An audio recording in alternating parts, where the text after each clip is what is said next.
Middle east में दिन ब दिन टेंशन बढ़ती जा रही है और किसी भी वक्त ये चिंगारी जंग का रूप ले सकती है। लेकिन इतना सब कुछ होने के बाद भी लोग इजराइल और फलस्तीन के कॉन्फ्लिक्ट को आज भी समझ नहीं सके हैं कि आखिर ये टू स्टेट सोल्यूशन क्या है, हिजबुल्लाह का क्या रोल है, हमास का क्या रोल है और इस कॉन्फ्लिक्ट में ईरान का क्या रोल है। आखिर फलस्तीन की आवाम हमास को क्यों सपोर्ट करती है। तो आज की वीडियो में इसी कॉन्फ्लिक्ट के बारे में डिटेल से समझेंगे। इससे पहले कि वीडियो में आगे बढ़े हमारे चैनल को सब्सक्राइब कर लीजिए, क्योंकि हम इसी तरह की वीडियो लाते रहेंगे और मैं ये यकीन से कह सकता हूँ कि हमारे चैनल को सब्सक्राइब करने के बाद आपको पछतावा नहीं होगा। About the Israel-Hamas conflict. Let's talk about Hezbollah. Two-state solution. The two-state solution. देखिए दोस्तों, अगर हमें यह समझना है कि हमास ने इजराइल पर अटैक क्यों कंडक्ट किया था और इतना जुल्म होने के बाद भी फलस्तीन की आवाम हमास को क्यों सपोर्ट करती है, तो हमें इजराइल के काले कारनामों को देखना पड़ेगा जिस पर इजराइल के सपोर्टर कभी बात नहीं करते हैं। चलो एक बार के लिए गाजा और हमास को साइड करते हैं और फलस्तीन का मैप खोलते हैं। फलस्तीन के मैप के बीचों बीच इजराइल है, साइड में जो छोटी पट्टी है वो गाजा है और दूसरे साइड वेस्ट बैंक है। अब हमास जो भी है वो गाजा से ऑपरेट करता है। अब वेस्ट बैंक में ऐसी कोई भी ऑर्गेनाइजेशन नहीं जिसकी डायरेक्ट इजराइल से जंग चल रही हो, तो फिर वेस्ट बैंक में तो अमन होना चाहिए था, क्योंकि इजराइल तो सिर्फ अपने डिफेंस में ही दूसरों पर अटैक करता है। काश ऐसा ही होता, मगर वेस्ट बैंक की हालत गाजा से भी बुरी है।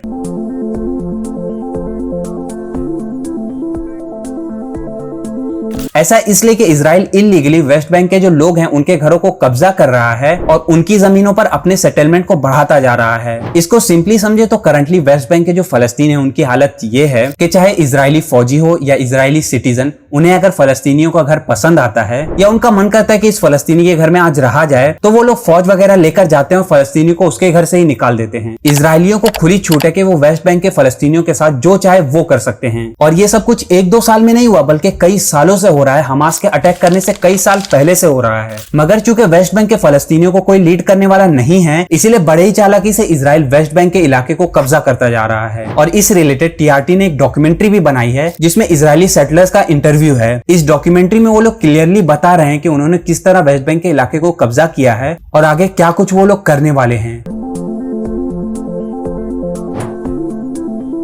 मगर एक सेकंड, इजराइल जैसा पीसफुल देश तो पूरी दुनिया में है ही नहीं। इजराइल तो जंग चाहता ही नहीं है, क्योंकि यूट्यूब पर तो यही सुनने मिल रहा है। और तो और सोशल मीडिया पर इस तरह के लोग ये झूठ फैला रहे हैं कि फलस्तीनियों की जो हालत हुई वो हमास की ही वजह से हुई है। फलस्तीनियों को टू स्टेट सोल्यूशन मानकर ये मामला खत्म कर देना चाहिए। हमास जानबूझकर जंग रोकना ही नहीं चाहता है। तो वो लोग भी जवाब सुन ले। देखो, हमास और दुनिया में कोई भी इंसान जंग नहीं चाहता है, मगर चूंकि इजराइल की कार्रवाई वेस्ट बैंक पर बंद नहीं हो रही थी, इसीलिए उन्होंने 7 अक्टूबर का अटैक प्लान किया। अगर हमास नहीं होता तो इजराइल वेस्ट बैंक और गाजा को कब का कब्जा कर लिया होता और किसी को खबर तक नहीं होती। जैसे अभी तक वेस्ट बैंक में जो कुछ हुआ, क्या आपको मालूम था? दुनिया के हर इंसान को पता है कि इजराइल और हमास में जमीन आसमान का फर्क है। तो क्या लगता है आपको हमास को ये बात नहीं पता होगी? लेकिन फिर भी हमास इसलिए लड़ रहा है कि इजराइल की असलियत सामने आ सके, क्योंकि ऐसा करने पर जब इजराइल वापस अटैक करेगा तो दुनिया भर में वो खबरें फैलेंगी, जिससे लोगों को पता चलेगा कि इजराइल किस तरह जुल्म करता है। चाहे कोई ये बात माने या ना माने, इजराइल किसी भी हाल में फलस्तीनियों को इस इलाके में रहने नहीं देगा। इजराइल का मिशन है ग्रेटर इजराइल। दुनिया का कोई भी इंसान भले इसे कॉन्स्पिरेसी कहकर इनकार कर दे, मगर उन लाल बछड़ों का कैसे इनकार करेगा, जिसे अभी हाल ही में अमेरिका से इजराइल ने इंपोर्ट किया था।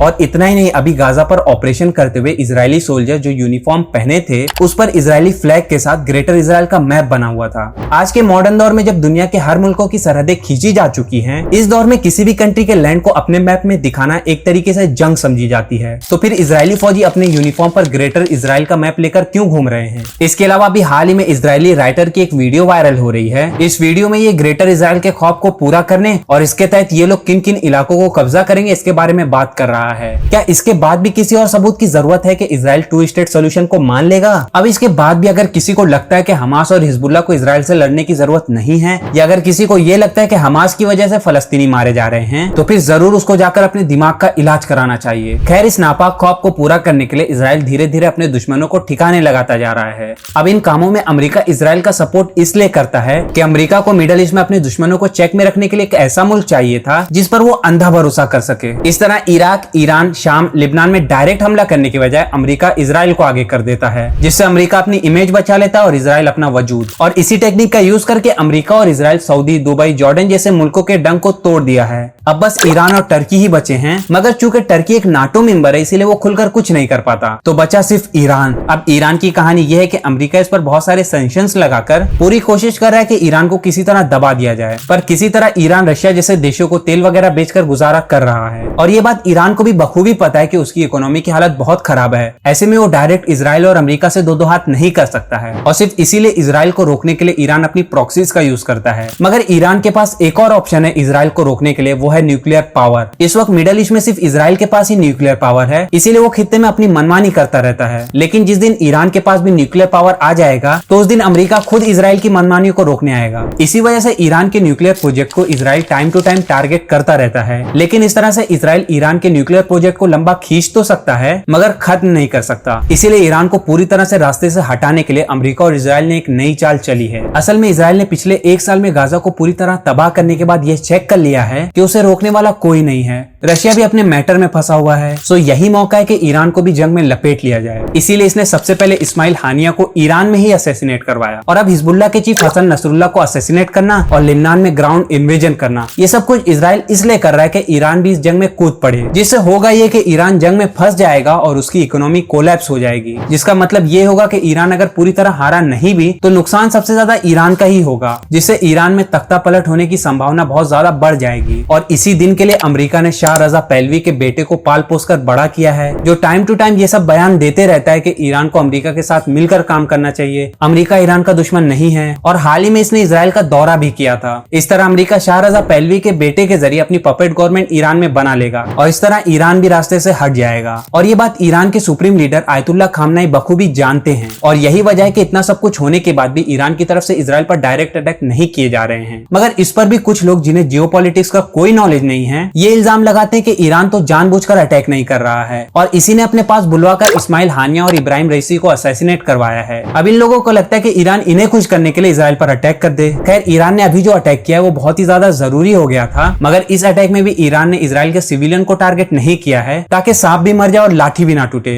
पर अगर इजराइल इसके जवाब में ईरान पर अटैक करता है तो फिर ईरान क्या जवाब देगा, ये सबसे इंपॉर्टेंट है। क्योंकि अगर ईरान ने भी अटैक किया तो फिर समझ लीजिए कि जंग छिड़ गई। पर आखिर में मैं यही कहना चाहूंगा कि जियोपॉलिटिक्स को कोई भी 100% प्रेडिक्ट नहीं कर सकता है। जरूरी नहीं कि अमेरिका और इजराइल ने जो प्लान बनाया है वो सक्सेसफुल हो ही जाए।